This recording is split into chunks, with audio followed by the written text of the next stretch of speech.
Price lord. Hallelujah. ಎಲ್ಲರಿಗೆ ಯೇಸು ಕ್ರಿಸ್ತನ ನಾಮದಲ್ಲಿ ನಾವು ವಂದನೆ ಸಲ್ಲಿಸ್ತಾ ಇದ್ದೇನೆ. ಮತ್ತೊಂದು ದೇವರು ಈ ನನಗೆ ವಾಕ್ಯವನ್ನು ಜ್ಞಾನಿಸುವಂಥ ಕೃಪೆ ಕೊಟ್ಟದ ನನ್ನ ತಂದೆಗೆ ಕೋಟಿ ಸ್ತೋತ್ರಗಳನ್ನು ಸಲ್ಲಿಸುತ್ತಾ, ಇವತ್ತಿನ ಶೀರ್ಷಿಕೆ ಏನೆಂದರೆ, ಯೇಸು ಕ್ರಿಸ್ತನಲ್ಲಿರುವಂಥ ಮನಸ್ಸು ನಿಮ್ಮೆಲ್ಲರಿಗಿರಲಿ. ಒಂದು ಚಿಕ್ಕ ಪ್ರಾರ್ಥನೆ ಮಾಡಿಕೊಳ್ಳೋಣ. ಪರಿಶುದ್ಧನು ಸರ್ವಶಕ್ತನಾದ ತಂದೆಯಾದ ದೇವರೇ, ನಿಮ್ಮ ಕೃಪೆಯುಳ್ಳ ನಾಮಕ್ಕೆ ಕೋಟಿ ಸ್ತೋತ್ರ ವಂದನೆಗಳನ್ನು ಸಲ್ಲಿಸ್ತೇನಪ್ಪ. ಅಪ್ಪ, ಈ ಮುಂಜಾನೆ ವೇಳೆ ಉದಯ ಕಾಲದಲ್ಲಿ ಅಪ್ಪ ನಿಮ್ಮ ಪಾದ ಸನ್ನಿಧಾನದಲ್ಲಿ ಬಂದು ಅಪ್ಪ ವಾಕ್ಯವನ್ನು ಜ್ಞಾನಿಸುವಂತೆ ಸಂದೇಶವನ್ನು ಹೇಳುವಂತೆ ಕೃಪೆ ಕೊಟ್ಟಿದ್ದೆಲ್ಲಪ್ಪ. ನಿನ್ನ ಕೋಟಿ ಸ್ತೋತ್ರಪ್ಪ. ವಾಕ್ಯವನ್ನು ಕೇಳುವಂಥ ಎಲ್ಲ ನಿನ್ನ ಮಕ್ಕಳನ್ನು ಆಶೀರ್ವದಿಸು, ನಿನ್ನ ಕೃಪೆಯಿಂದ ತುಂಬಿಸು. ಹೌದು ದೇವರೇ, ಈ ದಿನ ದೇವರು ನೀನು ಪ್ರಕಟವಾಗು, ನೀನು ನನ್ನ ಜೊತೆ ಮಾತನಾಡು ಸ್ವಾಮಿ. ನಿನ್ನ ವಾಕ್ಯದ ರಹಸ್ಯ ಗುಡಾರ್ಥ ನಮಗೆ ತಿಳಿಪಡಿಸು. ಎಲ್ಲ ಮಹಿಮೆ ಘನತೆ ನಿಮ್ಮೊಬ್ಬರಿಗೆ ಸಲ್ಲಿಸ್ತೇನಪ್ಪ, ಯೇಸುವಿನ ನಾಮದಲ್ಲಿ ತಂದೆ, ಆಮೇನ್. ಫಿಲಿಪಿಯ ಬರೆದ 2:5 ವಾಕ್ಯ ಓದಿಕೊಳ್ಳೋಣ. ಯೇಸು ಕ್ರಿಸ್ತನಲ್ಲಿ ಇದ್ದಂಥ ಮನಸ್ಸು ನಿಮ್ಮೆಲ್ಲರಲ್ಲಿ ಇರಲಿ. ನೋಡ್ರಿ ಪ್ರಿಯ ಮಕ್ಕಳೇ, ಯೇಸು ಕ್ರಿಸ್ತನಲ್ಲಿ ಇರುವಂಥ ಮನಸ್ಸು, ಪೌಲನು ಫಿಲಿಪಿಯವರ ಸಭೆಗೆ ಇದನ್ನು ಬರೆಯುವುದನ್ನು ನಾವು ಕೇಳಿ ನೋಡಿದ್ದೇವೆ, ಓದಿದ್ದೇವೆ. ಬರಿತಾ ಇದ್ದಾನೆ, ಯೇಸು ಕ್ರಿಸ್ತನಲ್ಲಿ ಇರುವಂಥ ಮನಸ್ಸು ನಿಮ್ಮೆಲ್ಲರಲ್ಲಿ ಇರಲಿ ಅಂಥೇಳಿ ಪೌಲನು ಫಿಲಿಪಿಯವರ ಸಭೆಗೆ ಬರಿತಾ ಇದ್ದಾನೆ. ಯಾಕೆಂದರೆ ಯೇಸು ಕ್ರಿಸ್ತನು ಈ ಲೋಕದಲ್ಲಿ ಬಂದು ನರಜನ್ಮನಾಗಿ ಅವರು ಜೀವಿಸುವುದನ್ನು ನಾವು ನೋಡ್ತಾ ಇದ್ದೇವೆ. ಎಷ್ಟೋ ನೊಂದನೆಗಳು, ಅವಮಾನಗಳು, ಹಿಂಸೆಗಳು ಸಹಿಸಿಕೊಂಡು ಯೇಸು ಕ್ರಿಸ್ತನು ಜೀವಿಸಿ ನೋಡುವಾಗ ಆ ಪರಲೋಕದ ದೇವರು ಹೇಳ್ತಾ ಇದ್ದಾನೆ, ಯೇಸು ಕ್ರಿಸ್ತನಲ್ಲಿ ಮನಸ್ಸು ನಿಮ್ಮಲ್ಲಿ ಇರಲಿ ಅಂತ. ಯಾಕಂದರೆ ಯೇಸು ಸ್ವಾಮಿಗೆ ಎಷ್ಟೋ ನೋವುಗಳನ್ನು ಮಾಡಿದರು, ಹಿಂಸೆಗಳು ಕೊಟ್ಟರು, ನಾವು ಅನುಭವಿಸಿದ ವೇದನೆಗಳನ್ನು ಅನುಭವಿಸಿ, ಎಷ್ಟೋ ಕಷ್ಟಗಳನ್ನು ಅನುಭವಿಸಿ, ನಿಂದನೆಗಳನ್ನು ಅನುಭವಿಸಿದನು. ಪ್ರಿಯ ಮಕ್ಕಳೇ, ಯೇಸು ಸ್ವಾಮಿ ಅವರಂಥ ಮನಸ್ಸು, ಎಷ್ಟೋ ಸಮಾಧಾನ ದೇವರಲ್ಲಿರುವಂಥ ಮನಸ್ಸು, ಎಷ್ಟೋ ಸಹಿಸಿಕೊಂಡು ಆ ಮನಸ್ಸು ನಿಮ್ಮಲ್ಲಿ ಇರಬೇಕನ್ನೋದೇ ಪರಲೋಕದ ದೇವರಿಗೆ ಅದು ಹೇಳ್ತಾ ಇದ್ದಾರೆ. ಪ್ರಿಯ ಮಕ್ಕಳೇ, ಅದಕ್ಕಾಗಿ ನಾವು ಏನು ಮಾಡೋದಂದರೆ, ಇನ್ನೊಂದು ವಾಕ್ಯವನ್ನು ಓದಿಕೊಳ್ಳೋಣ. ಲೋಕ 23:34 ವಾಕ್ಯ. ಎಷ್ಟೋ ಹಿಂಸೆ ಪಟ್ಟರು ಯೇಸು ಸ್ವಾಮಿಗೆ, ಬಡಿದ್ರು, ಹಿಂಸೆ ಪಟ್ಟು ಸಿಲುಬೆಗೆ ಹಾಕಿಸ್ಕೊಂಡು, ಕೈಗೆ ಬೆಳೆಗೆ ಮಳೆ ಬಡಿಸ್ಕೊಂಡು, ಕಾಲಿಗೆ ಬೆಳೆ ಬಿಡಿಸ್ಕೊಂಡು, ಉಗುಳಿಸ್ಕೊಂಡು, ನೊಂದನೆಗಳು ಎಲ್ಲವನ್ನು ಅನುಭವಿಸಿ ಸಿಲುಬೆಯಲ್ಲಿ ಪ್ರಾಣ ಹೋಗುವವರೆಗೂ ದೇವರ ತಾಳ್ಮೆಯಿಂದ ಇದ್ದು, ಮತ್ತು ಅವರನ್ನು ದೇವರು ಏನು ಹೇಳ್ತಾನಂದರೆ, ಆಗ ಯೇಸು, ತಂದೆಯೇ ಅವರಿಗೆ ಕ್ಷಮಿಸು, ತಾವು ಏನು ಮಾಡುತ್ತಾರೆ ಎಂಬುದು ಅರಿಯರು ಅಂತ.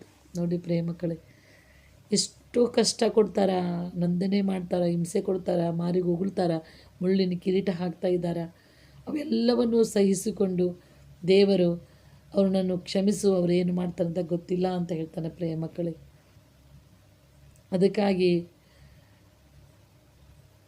ಪೇತ್ರ ಏನು ಹೇಳ್ತಾನಂದರೆ, ಕ್ಷಮಿಸು ಅಂತೀಯಲ್ಲ ಸ್ವಾಮಿ, ನಮ್ಮ ತಮ್ಮನು ತಪ್ಪು ಮಾಡಿದ್ದಾರೆ, ಅದಕ್ಕೆ 7 ಸಾರಿ ಕ್ಷಮಿಸ್ಬೇಕು ಅಂತ ಹೇಳುವಾಗ ದೇವರು ಹೇಳ್ತಾರೆ, ಪ್ರಿಯ ಮಕ್ಕಳೇ, 7 ಸರಿ ಅಲ್ಲ, 70 ಸರಿ ಕ್ಷಮಿಸು ಅಂತ ದೇವರು ಹೇಳ್ತಾನೆ. ಪ್ರಿಯ ಮಕ್ಕಳೇ,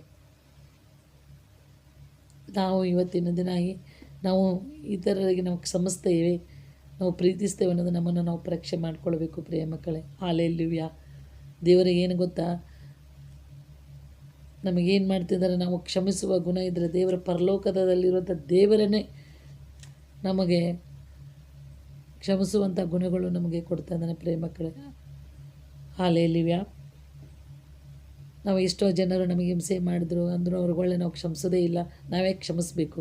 ಅವರು ನಮಗೆ ಇಷ್ಟ ಮಾತಾಡಿದ್ರೆ, ಅಸ್ತ ಮಾತಾಡಿದ್ರೆ ಓರೇ ಹೋಗೋದನ್ನು ನಾನು ನೋಡ್ತಾ ಇದ್ದೇವೆ. ಪ್ರಿಯ ಮಕ್ಕಳೇ, ದೇವರು ಎಷ್ಟು ಅವಮಾನಗಳನ್ನು ಸಹಿಸಿಕೊಂಡು, ಪೊಕ್ಕೆ ತಿವಿಸ್ಕೊಂಡು, ಎಷ್ಟು ನಿಂದನೆಗಳನ್ನು, ಎಷ್ಟು ಸಂಕಟಗಳನ್ನು ಅನುಭವಿಸಿದರೂ ದೇವರು ತಾಳ್ಮೆಯಿಂದ ಬಂದು ಅವ್ರನ್ನನ್ನು ಕ್ಷಮಿಸ್ತಾರಲ್ಲ, ಆ ಗುಣ ನಿಮ್ಮಲ್ಲಿ ನಾವು ಧರಿಸಿಕೊಂಡು ಜೀವಿಸೋದಾದರೆ ನಮ್ಮ ಪರಲೋಕದಲ್ಲಿರೋ ದೇವರು ನಮ್ಮನ್ನು ಕ್ಷಮಿಸುವಾತನಾಗಿದ್ದಾನೆ. ಪ್ರಿಯ ಮಕ್ಕಳೇ, ಹಲ್ಲೆಲೂಯಾ. ನೋಡುವಾಗ ಎಷ್ಟೋ ನೋಡಿ ಇವತ್ತಿನ ದಿನ ಇಸಾವನಿಗೆ ಅವನ ಆಶೀರ್ವಾದ ಅವ್ರ ಅಣ್ಣ ಕಿತ್ಕೋತಾರೆ. ಅವನ ಆಶೀರ್ವಾದಕ್ಕೆ ಅವನಿಗೆ ತಡೆ ಮಾಡ್ತಾ ಇದ್ದಾರೆ. ಅವನ ಆಶೀರ್ವಾದನೂ ಅವ್ರ ಅಣ್ಣ ಕಸ್ಕೊಂಡು ಬಿಡ್ತಾನೆ. ಆದರೂ ಅವನೇನು ಮಾಡ್ತಾನೆ, ಕ್ಷಮಿಸ್ತಾನೆ. ಯೂಸೆಫನು ಅವನು ಗೂಡಿನಲ್ಲಿ ಹಾಕ್ತಾರೆ ಮಕ್ಕಳೇ. ಗೂಡಲ್ಲಿ ಹಾಕುವಾಗ ಅವನೆಷ್ಟು ಹೇಳ್ತಾನೆ, ಯಾಕೆ ನನಗೆ ಹಿಂಸೆ ಕೊಡ್ತಾ ಇದ್ದೀರಿ, ನನಗೆ ಯಾಕೆ ಈ ಗೂಡಲ್ಲಿ ಹಾಕ್ತಾ ಇದ್ದೀರಿ, ನನ್ನನ್ನು ಕಾಪಾಡ್ರಿ ಅಂತ ಹೇಳಿದ್ರು ಅವ್ರು ಕೇಳೋದಿಲ್ಲ. ಐಗುಪ್ತರಿಗೆ ಅವನು ಮಾರಿಬಿಡ್ತಾರೆ ಮಕ್ಕಳೇ. ಆದರೆ ಅವನು ದೊಡ್ಡ ಅಧಿಕಾರಿ ಆಗ್ತಾ ಇದ್ದಾನೆ. ಕೊನೆಗೆ ಅವ್ರು ಬಂದು ಬಳಗವನ್ನೆಲ್ಲನೂ ಕ್ಷಮಿಸ್ತಾನೆ ಮಕ್ಕಳೇ. ಅದೇ ಥರ ಸ್ಟೀಫನ್ ಸುವಾರ್ತೆ ಸಾರಕ್ಕೆ ಹೋದಾಗ ಕಲ್ಲೆಸೋದು ಕೊಲ್ಲೋಕಂತ ನಿಂತರು, ಆದರೂ ಅವನು ಜನರನ್ನು ಕ್ಷಮಿಸ್ತಾನೆ. ಅಂಥ ಸ್ವಭಾವಗಳನ್ನು ನಾವು ಧರಿಸ್ಕೊಳ್ಬೇಕು ಮಕ್ಕಳೇ. ಧರಿಸ್ಕೊಂಡು ಜೀವಿಸೋದಾದರೆ ನಾವು ಲೋಕದಲ್ಲಿ ದೇವರ ಮಕ್ಕಳಾಗಿ ನಮಗೆ ಎಷ್ಟು ಆಶೀರ್ವಾದಕರಾಗಿ ನಾವು ಜೀವಿಸೋರಾಗಿದ್ದೇವೆ. ಯಾಕೆ ನಾವು ಕ್ಷಮಿಸ್ಬೇಕು? ಯಾಕಂದರೆ ಎಷ್ಟೋ ಜನ ನೋಡ್ತಾ ಇದ್ದೇವೆ, ನಮ್ಮನ್ನು ಮರ್ತೇ ಬಿಡ್ತಾರೆ. ಮರೆತು ಯಾರೋ ಸಿಕ್ಕರೆ ನಮ್ಮನ್ನು ಅವ್ರನ್ನ ಯಾಕೆ ಮಾತಾಡಿಸ್ಬೇಕು, ಅವ್ರನ್ನ ಯಾಕೆ ಮುಂದೆ ಕರಿಬೇಕು? ನಾನು ಎಲ್ಲನೂ ನೋಡ್ತಾ ಇದ್ದೇವೆ ಮಕ್ಕಳೇ. ಎಷ್ಟೋ ದೇವಜನರ ಮಕ್ಕಳಲ್ಲಿ ಗುಣಗಳು ಲಕ್ಷಣಗಳು ಇವೆ ಇದಾವೆ, ಕ್ಷಮಿಸೋದೇ ಇಲ್ಲ. ಸುವಾರ್ತೆ ಸಾರುವರು, ಸೇವೆ ಮಾಡುವವರೇ ಎಷ್ಟೋ ಜನರನ್ನು ನಿಂದಿಸೋದು ಆಗದಾದ ನಮ್ಮ ಆಶೀರ್ವಾದ ಸಿಗುವುದಿಲ್ಲ ಮಕ್ಕಳೇ. ಆ ಯೇಸು ಕ್ರಿಸ್ತನಲ್ಲಿರುವಂಥ ಮನಸ್ಸು ನಮ್ಮಲ್ಲಿ ಇರುವುದಾದರೆ ನಾವು ಪರಲೋಕದಲ್ಲಿರುವ ದೇವರು ನಮಗೆ ಕ್ಷಮಿಸುವನಾಗಿದ್ದಾನೆ ಮಕ್ಕಳೇ. ನಾವು ಮತ್ತಾಯ 7 ಓದುವಾಗ ನಮ್ಮ ತಪ್ಪುಗಳನ್ನು ಕ್ಷಮಿಸುವಂತೆ, ಇತರರ ತಪ್ಪುಗಳನ್ನು ಕ್ಷಮಿಸುವಂತೆ ನಮ್ಮ ತಪ್ಪುಗಳನ್ನು ಕ್ಷಮಿಸುವಂತೆ ಬರೆದಿದ್ದು ನಾವು ನೋಡ್ತಾ ಇದ್ದೇವೆ. ಅದಕ್ಕೆ ನಾವು ಎಲ್ಲರ ತಪ್ಪುಗಳನ್ನು ಕ್ಷಮಿಸಿ ನಾವು ಪ್ರೀತಿಯಿಂದ ಅನ್ಯೋನ್ಯತೆಯಿಂದ ದೇವರ ಮಕ್ಕಳಾಗಿ ನಾವು ಜೀವಿಸೋದು ಕಲಿಬೇಕು. ನಮ್ಮ ಬಂಧು ಬಳಗ ಕ್ಷಮಿಸಲಿಲ್ಲ ಅಂದರೂ ಪರವಾಗಿಲ್ಲ, ಯಾರೋ ನಮ್ಮನ್ನು ಕ್ಷಮಿಸಲಿಲ್ಲ ಅಂದರೂ, ನಮ್ಮನ್ನು ನಿಂದಿಸಿದರು, ಅವಮಾನಪಡಿಸಿದರು, ನಮ್ಮಲ್ಲಿ ಕ್ಷಮಿಸುವ ಗುಣ ನಮ್ಮಲ್ಲಿ ಇರಬೇಕು. ಅದೇ ನಮಗೆ ದೇವರ ರಾಜ್ಯ ನಮಗೆ ಹತ್ತಿರವಾಗುತ್ತಾ ಇದೆ. ನಾವು ಕ್ಷಮಿಸಲಿಲ್ಲ ಗುಣವಿದ್ದರೆ ನಾವು ಎಷ್ಟೋ ಸೇವೆ ಮಾಡಿದರೂ, ಎಷ್ಟೋ ನಾವು ಪ್ರಾರ್ಥನೆ ಮಾಡಿದರೂ ಅದು ನಾವು ಪರಲೋಕ ದೇವರು ನಮ್ಮನ್ನು ಕ್ಷಮಿಸೋದಿಲ್ಲ ಮಕ್ಕಳೇ.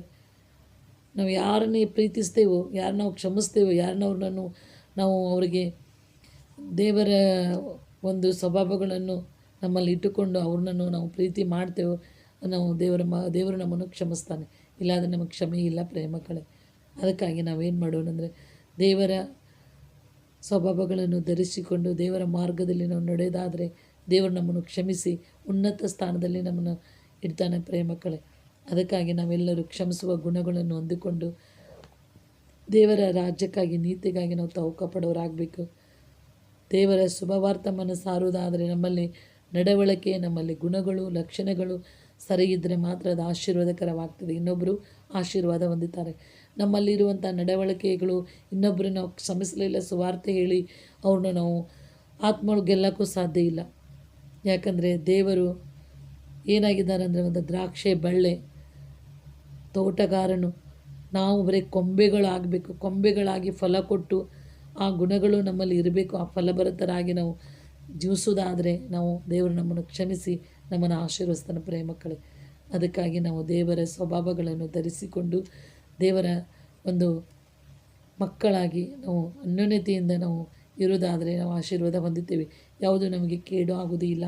ಯಾಕೆ ದೇವರು ನಾವು ಇನ್ನೊಬ್ಬರಿಗೆ ಕ್ಷಮಿಸೋದಾದರೆ ನಮ್ಮ ತಪ್ಪುಗಳು ಎಷ್ಟೋ